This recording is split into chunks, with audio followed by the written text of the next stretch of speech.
Hi everyone, welcome back to my channel success with miss में।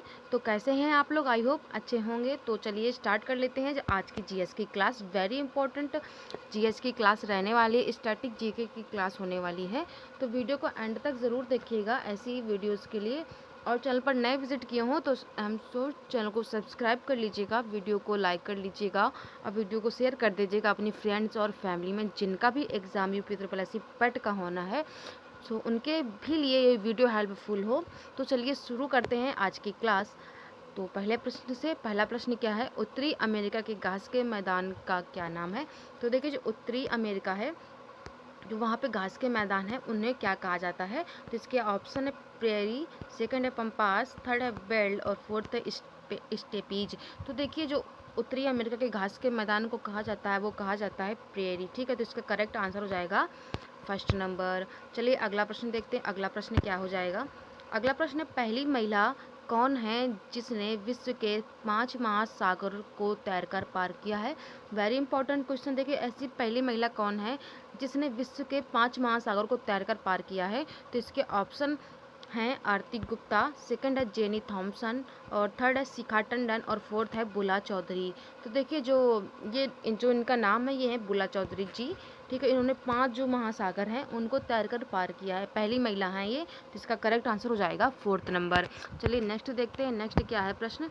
Next प्रश्न है, दशमलव प्रणाली कहाँ से विकसित हुई है? तो देखिए, जो दशमलव है वो कहाँ से विकसित हुई है? तो इसके ऑप्शन है, पहला है चीन, सेकंड है मिस्र, थर्ड है अरब और फोर्थ है भारत। तो देखिए, जो दशमलव का विकास हुआ है वो हुआ है भारत में। ठीक है, अपने भारत में हुआ है। तो इसका करेक्ट आंसर हो जाएगा फोर्थ नंबर। चलिए नेक्स्ट देखते हैं। नेक्स्ट क्या है? देखिए, वीडियो को एंड तक ज़रूर देखिएगा, काफ़ी ज़्यादा इंपॉर्टेंट और सिलेक्टेड मैंने प्रश्न लिए हैं जो आपके कमिंग एग्जाम यूपी और पेट के लिए काफ़ी ज़्यादा यूज़फुल रहने वाली वीडियो है। तो चलिए अगला प्रश्न देखते हैं। अगला प्रश्न, जलियांवाला बाग हत्याकांड का कौन जिम्मेदार था? देखिए, जो जलियांवाला हत्याकांड हुआ था, आपको बताना है किस सन में हुआ था। तो उसके जिम्मेदार कौन है? पहला ऑप्शन है जनरल साइमन, सेकंड है जनरल स्मिथ, थर्ड है जनरल डायर, फोर्थ है जनरल मायर। तो देखिए, जो जलियांवाला हत्याकांड हुआ था, जो उसके जिम्मेदार हैं वो हैं जनरल डायर जी। तो इसका करेक्ट आंसर हो जाएगा थर्ड नंबर। चलिए अगला प्रश्न देखते हैं। अगला प्रश्न क्या है? अगला प्रश्न है, लोकसभा में अधिकतम संख्या क्या है? देखिए, जो लोकसभा है उसमें अधिकतम संख्या कितनी है सदस्यों की?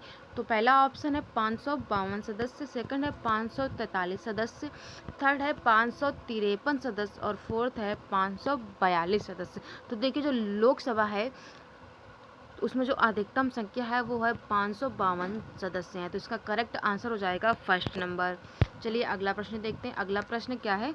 अगला प्रश्न है, चींटी को अपना रास्ता कैसे पता होता है? देखिए जी, आप लोगों ने चींटी को देखा ही होगा, वो एक सीध में चलती है, मतलब एक के पीछे एक वो चलती रहती हैं। तो उनको अपना रास्ता कैसे मालूम पड़ जाता है?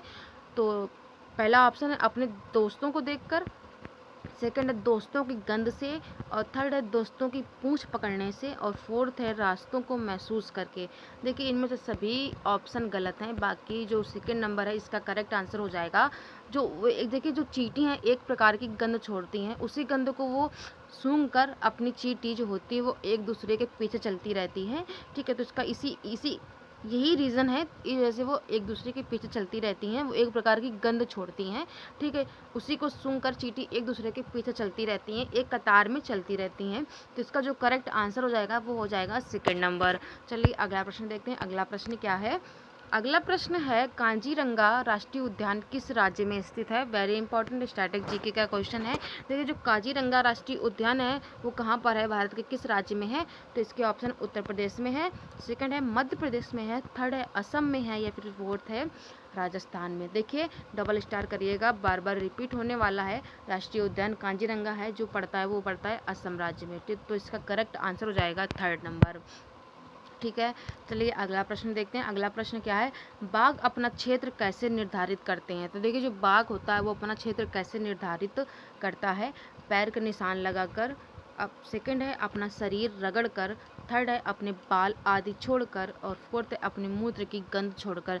तो देखिए, जो बाघ अपना क्षेत्र निर्धारित करता है वो अपने मूत्र की गंध को पहचान कर करता है। ठीक है, तो इसका करेक्ट आंसर हो जाएगा फोर्थ नंबर। चलिए नेक्स्ट देखते हैं। नेक्स्ट क्या है? नेक्स्ट है मुंह में जीभ का क्या कार्य है। देखिए जो जीभ होती है उसका क्या कार्य रहता है, तो इसका पहला ऑप्शन है लार बनाना, सेकंड है भोजन का स्वाद बताना, थर्ड है भोजन को चबाना, फोर्थ है भोजन को पचाना।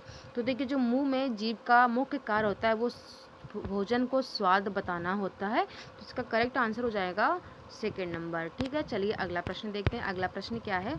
अगला प्रश्न है मशीन कार्य को बना देती है। देखिए जो मशीन होती है वो किसी भी कार्य को क्या बनाती है? आसान बनाती है या फिर तेज बनाती है या फिर सुविधाजनक बनाती है। देखिए जो मशीन किसी भी चीज़ की मशीन होती है वो सभी कार्य को आसान भी बना देती है, तो जल्दी बन जाता है, उससे तेज कार्य भी हो जाता है और वो सुविधाजनक भी हो जाती है। तो इसके सभी ऑप्शन सही हो जाएंगे, तो इसका करेक्ट आंसर हो जाएगा फोर्थ नंबर। चलिए अगला प्रश्न देखते हैं। अगला प्रश्न क्या है?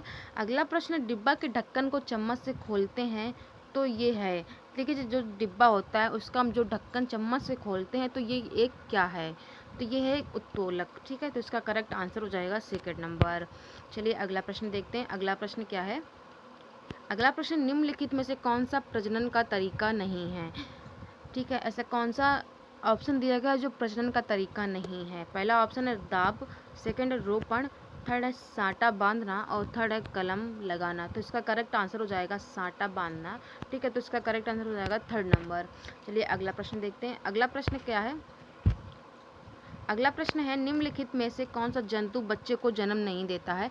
ऐसा कौन सा जंतु है जो अपने बच्चे को जन्म नहीं देता है? पहला है चूहा नहीं देता है, या फिर चमगादड़ नहीं देता, या फिर तितली, या फिर हिरण। तो देखिए जो बाकी जंतु हैं जैसे चूहा हो गया, चमगादड़ हो गया, हिरण हो गया, ये बच्चे को जन्म देते हैं, बाकी तितली बच्चे को जन्म नहीं देती है। तो इसका करेक्ट आंसर हो जाएगा थर्ड नंबर। चलिए अगला प्रश्न देखते हैं। अगला प्रश्न क्या है? अगला प्रश्न कौन सा लक्षण जंतुओं में नहीं पाया जाता है? ऐसे बताना है, ऐसा कौन सा लक्षण है जो जंतुओं में नहीं पाया जाता है? पहला है प्रजनन, दूसरा है प्रकाश संश्लेषण, थर्ड है श्वसन, फोर्थ है उद्दीपन। तो देखिए जो प्रकाश संश्लेषण होता है वो जंतुओं में नहीं पाया जाता है, तो इसका करेक्ट आंसर हो जाएगा सेकंड नंबर। आज का लास्ट प्रश्न देखते हैं। लास्ट प्रश्न क्या है आज का? तो देखिए जो लास्ट प्रश्न है आज का वो है निम्नलिखित आहार नली के भाग हैं, कूट की सहायता से सही का चयन कीजिए। इसमें बताना है कि आहार नली के कौन कौन से भाग हैं। पहला ऑप्शन लार ग्रंथि है, सेकंड है पीयूष ग्रंथि है, थर्ड है मुख्य गुटिका है, या फिर डी नंबर है क्षुद्रांत्र क्या है। तो देखिए जो आहार नली के भाग होते हैं वो होते हैं लार ग्रंथि और क्षुद्रांत्र। तो इसका करेक्ट आंसर हो जाएगा ए और डी। तो ये रही आप लोगों के लिए यूपी प्लस सी पेट जो इसका एग्ज़ाम होना है 28 और 29 अक्टूबर में, तो उसके लिए जीएस की क्लास, स्टैटिक जी की क्लास। आई होप ये वीडियो आप लोगों के लिए काफ़ी ज़्यादा यूज़फुल रही होगी, तो शेयर कर दीजिएगा अपने फ्रेंड्स और फैमिली में जिनका भी एग्ज़ाम हो, सो उनके भी लिए ये वीडियो हेल्पफुल हो। चलिए मिलती हूँ अगले वीडियो में ऐसे ही वीडियोज़ के साथ, तब तक के लिए बाय।